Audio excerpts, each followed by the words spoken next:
Hello, everyone. Welcome to the Israel Bible Podcast. My name is Cindy Parker, and I am an author, a speaker, and the professor of Holy Land Studies at Israel Bible Center. I am passionate about reading the Bible in the physical, historical, and cultural context of its day. And I really love having these geeky conversations with people about all kinds of topics.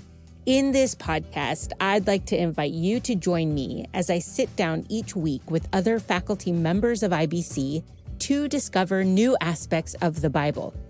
These are some of my favorite dialogues because as a modern audience reading an ancient text, we know that the Bible does not need to be rewritten, but it needs to be reread. This week, I am joined by Dr. Yeshaya Gruber. He is the professor of Jewish history and culture and the host of the Roundtable Talks, and often hosts the monthly Hot Topic seminars for IBC. We are going to talk about his course called Exploring Jewish Interpretation, which I was really glad to finally have an opportunity to listen to because the historian in him shone through. And I was introduced to several types of interpretations and interpreters that were not familiar to me. So welcome into our conversation. I hope you enjoy it.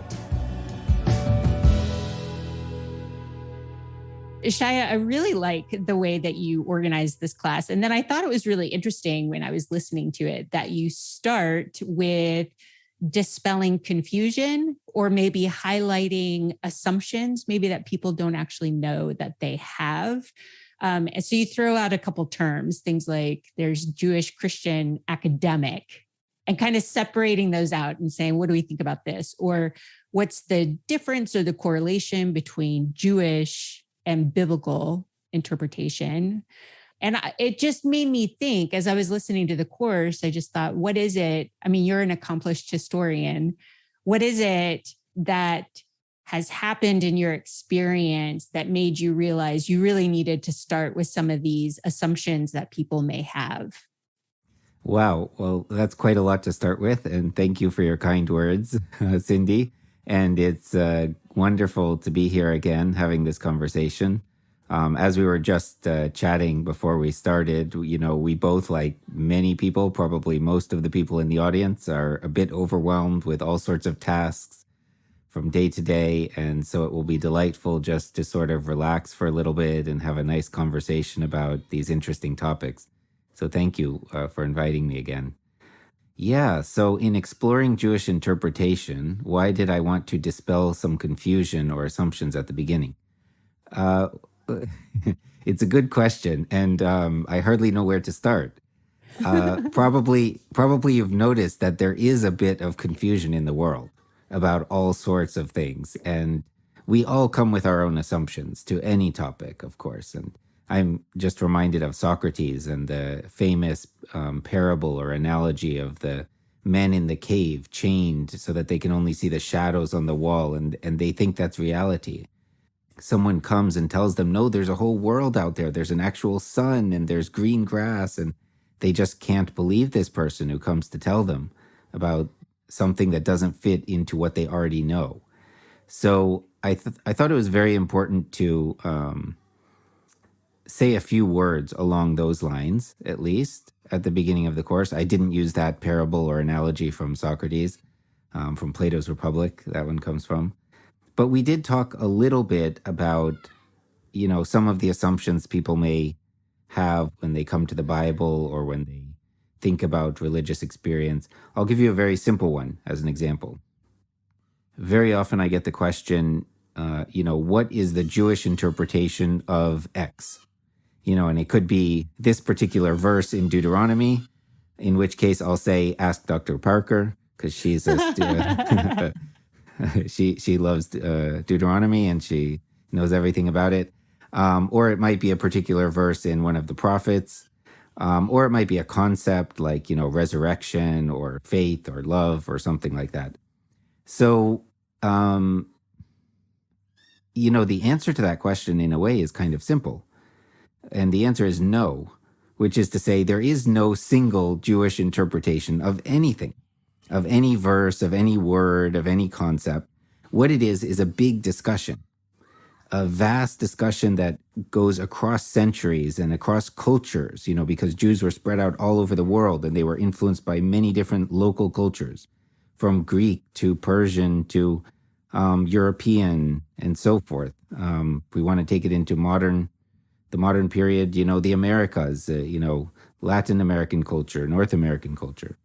So Jewish interpretation is this massive discussion that no one can sort of grasp in its entirety in one lifetime. But I wanted to give people a sort of glimpse of what it's all about. And to do that, we have to dispel some assumptions at the beginning. That's really great to even point out that it's more complex, it's fuller, it's thicker in concept than a simple, we always start with these simple, we want to ask a simple question, get a simple answer and move on. Like we want the Instagram version of an answer and to go, you have to pause the scrolling and sit with that just a moment and realize that it's tied to more than just one thing. Just as we talk a lot at IBC about Second Temple Jewish culture a lot, this shows up in a lot of our classes. And we constantly say it's not monolithic. There were a lot of different people who had very different beliefs, very different opinions on things. And to realize when we're asking these long historical questions, we're just pulling in an additional pile of diverse views, influenced by cultures, as you were talking about. And I think that's just really good to keep in mind when we're talking about interpretive questions. Well, there are so many thoughts that I could sort of elaborate on right now, just in response to what you were saying there. One thing that comes to mind is the fact that people very often don't know where their ideas come from. So we have all sorts of ideas floating around our minds and floating around our cultures and conversations, and we have no idea where they come from. I would say that about myself as well. Probably most of the things that, have passed through my mind, I don't know or even remember, if I did know, where they came from originally.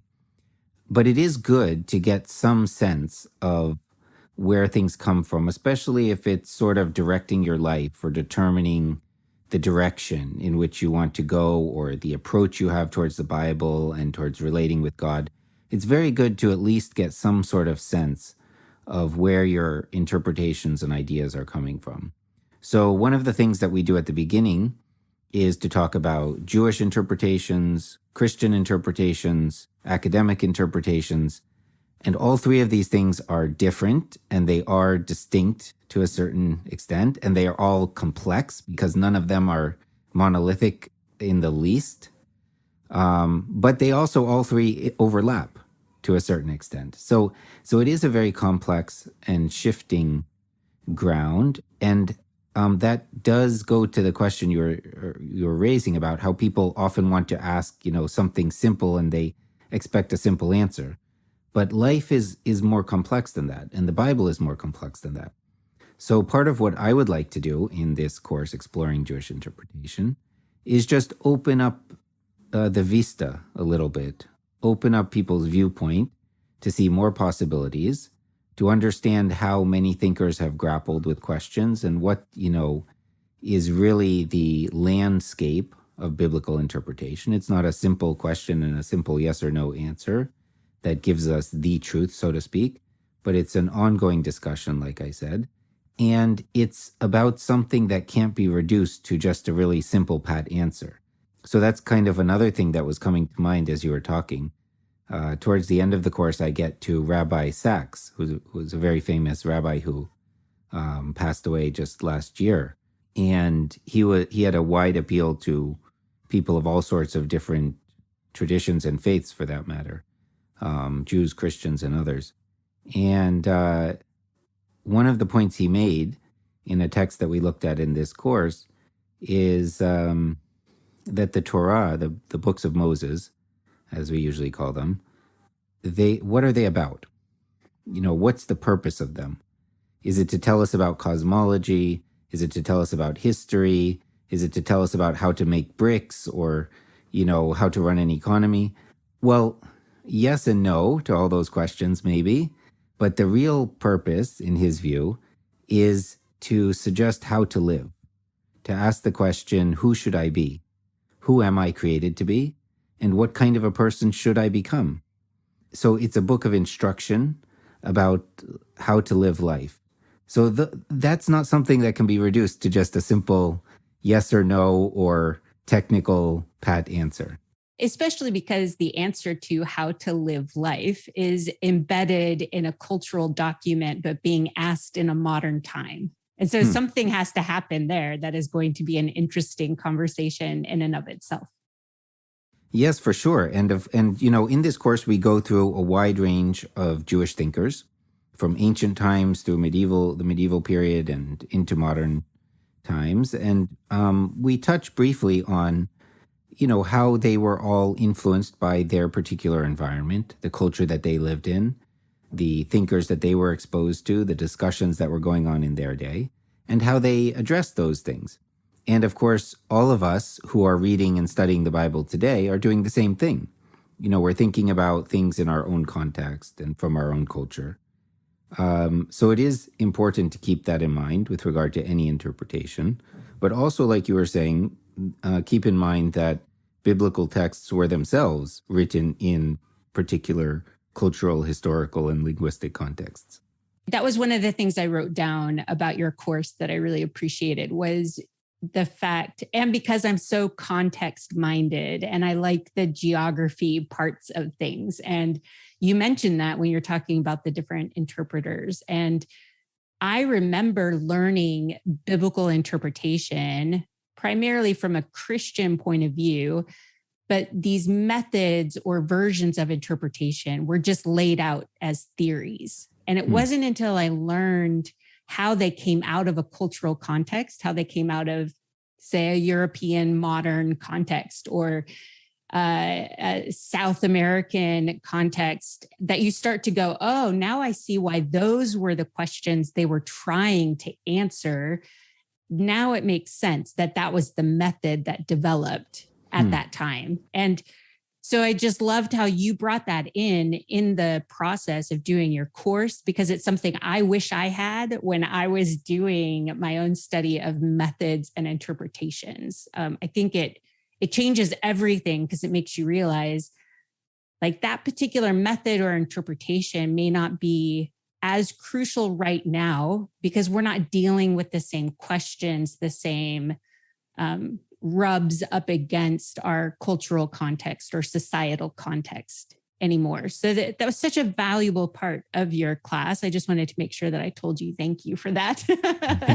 Well, thank you for that. And, I guess with all of my courses, I see them as kind of a beginning, not an endpoint, but an opening. We've talked before in this program about my course on the name of God. By the way, that was among the first episodes we did for this podcast almost exactly a year ago. If you joined us later in the season, I would say you should make an effort to go back and listen to it.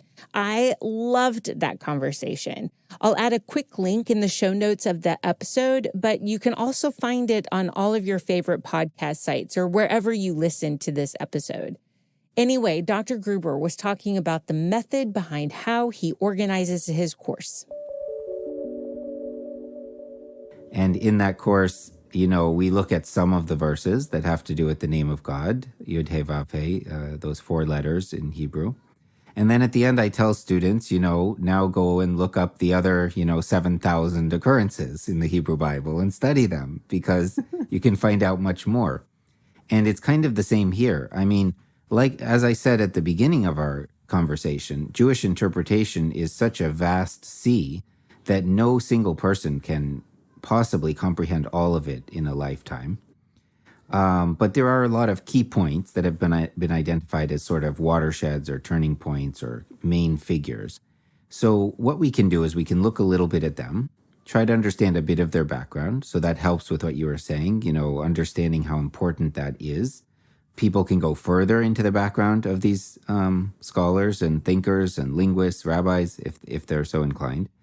But we give a bit of that. And then because we can't consider their entire corpus of interpretations. We just look at basically the first verse of Genesis or the first two verses. Sometimes we get to the third verse, maybe. But so it gives you, I wouldn't say a little bit of everything, but hopefully just a different perspective on how to approach these things, how to see the whole spectrum of views throughout history, how different thinkers have approached, even the same seemingly simple verse, like in the beginning, God created the heavens and the earth. Such a wide variety of views just on that. So how can we understand this? I mean, is it a good thing? Is it a bad thing? Why did they have such different views? Where were they coming from? And that brings us back to a certain extent to their background, the questions that they were asking in their context and things like that. I'd really like to ask you about one or maybe even a couple of other interpreters, because I think we don't always think about how the growth of Islam in the world has influenced Christian and Jewish interpretations. And so you make very specific mention of Saadia Gaon, and you say he's reacting to or with or against rationalistic Islamic philosophy. So what is it that is happening in the world that is creating a movement or type of thought that he is then reacting against? Well, in the medieval period, there were many Jews, the majority of Jews, who lived in essentially the Middle East and came under Islamic rule. And they were usually very interested in, they couldn't help but be interested in, because it was all around them, they were influenced by Islamic philosophy. Now, one thing that happened at this period is that Islamic philosophy was, in contrast to what existed in Europe at the time, was preserving and dialoguing with the ancient Greek thinkers. So they were doing, a kind of similar process to what we see with many Christian or Jewish thinkers at various times in history, but they were sort of trying to reconcile faith and reason, so to speak. And so they were reading Aristotle, and Aristotle was translated into Arabic. It was preserved in Arabic, and they were discussing the ideas from these ancient Greek philosophers and mixing them with their religious understandings from Islam.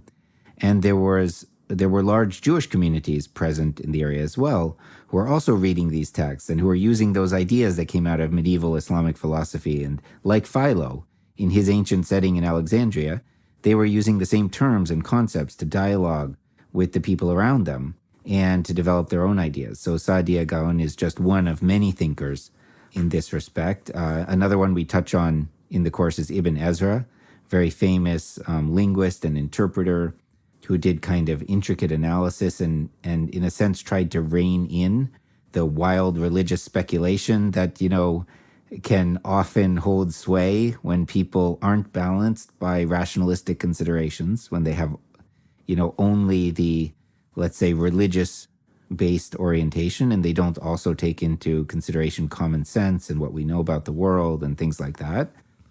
So, there are all these dialogues going on. I mean, the Jews are dialoguing with the Muslims, the rationalists are dialoguing with the spiritualists, all sorts of different interesting parts of this history of Jewish interpretation. There's Rambam or Maimonides, who's a rationalist, and then there's Nachmanides just after him, who argues because, he's less rationalistic and more Kabbalistic.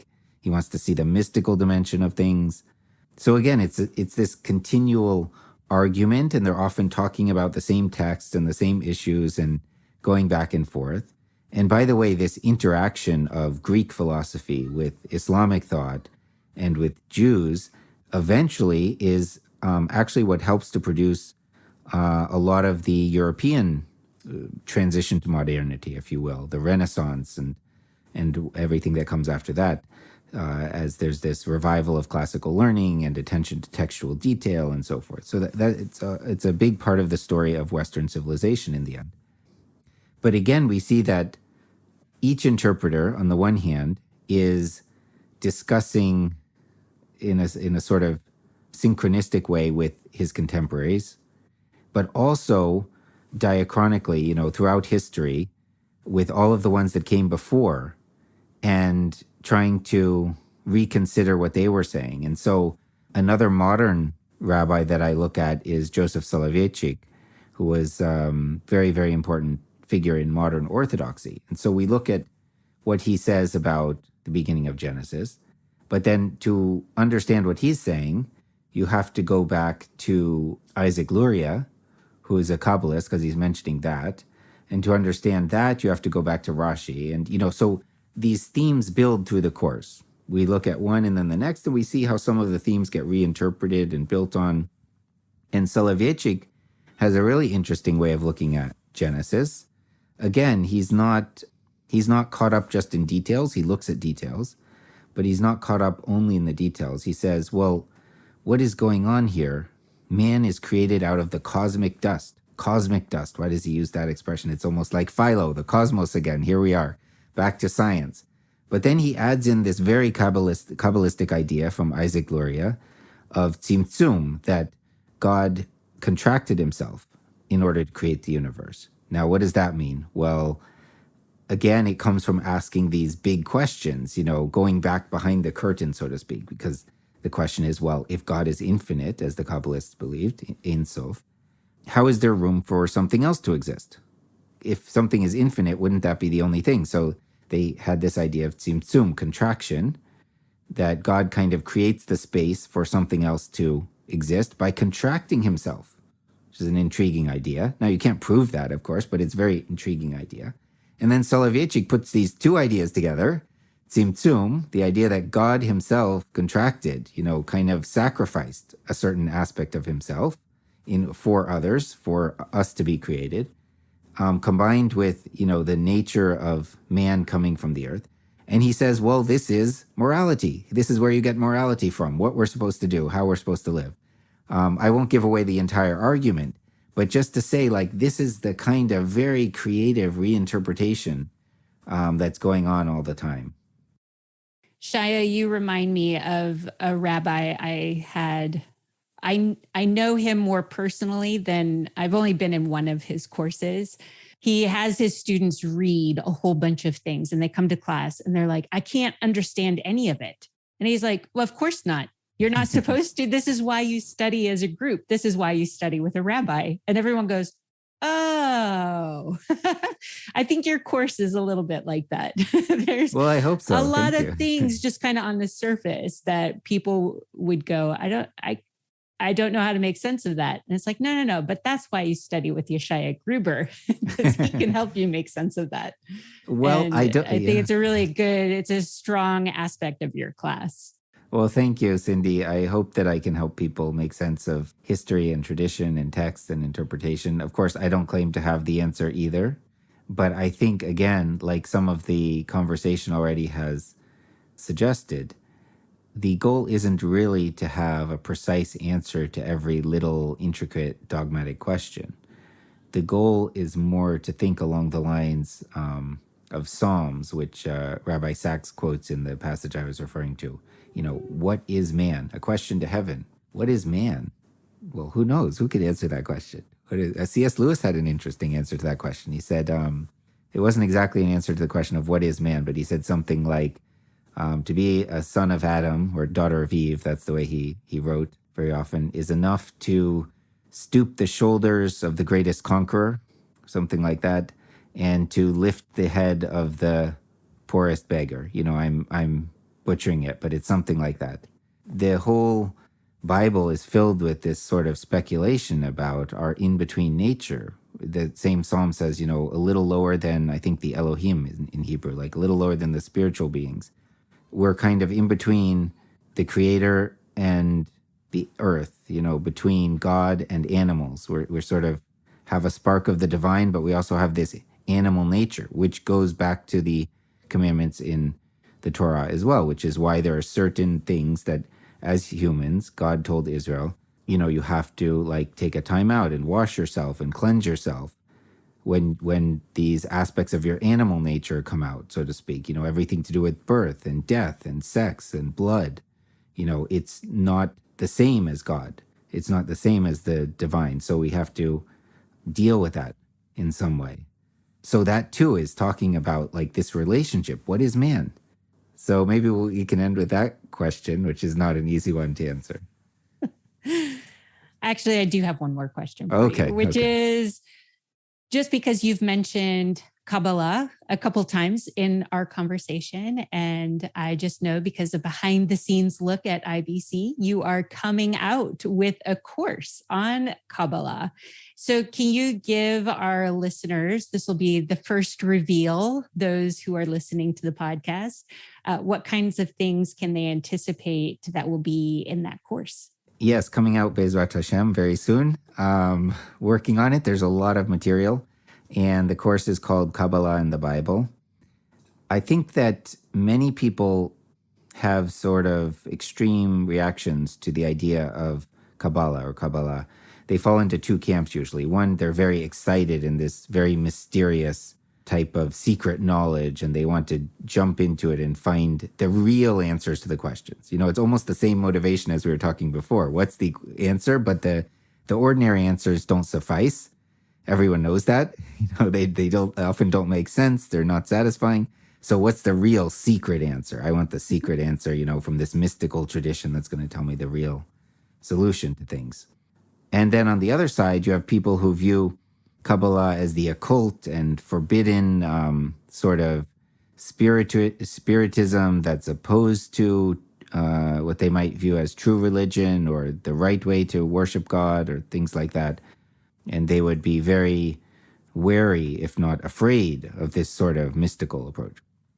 So one of the things that I try to do in the course is simply to demystify Kabbalah a little bit, explain a bit what it is.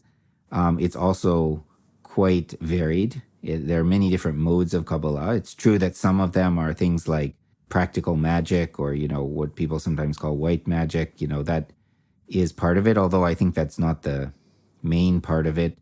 And in fact, that aspect was condemned by many Kabbalists themselves.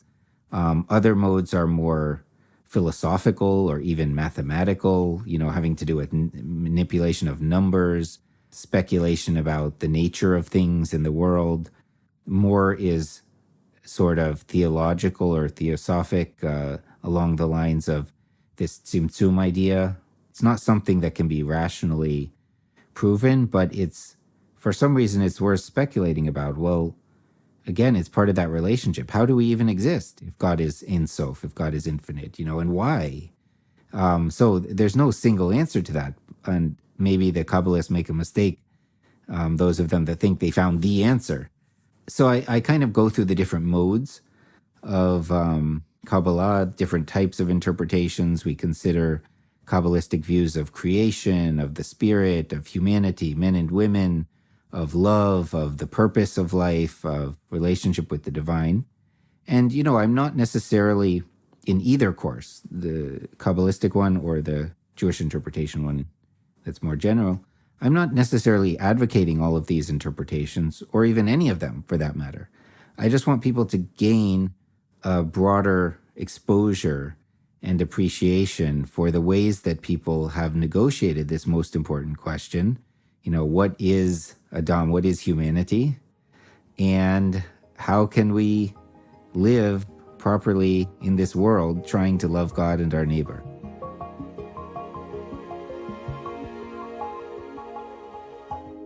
Well, there you have it, an exclusive look at a new IBC course that is coming out soon. You heard it first here on the podcast. While you wait for that course to come out, you can explore Jewish interpretations with Dr. Gruber. There's an easy link to use in the show notes of this episode. It's super easy to sign up. Thank you to Jeremy McDonald from Mason Jar Music for doing an amazing job mixing, editing, and crafting all the good sounds you hear. And thank you for hanging out with me and being curious about all things Bible related.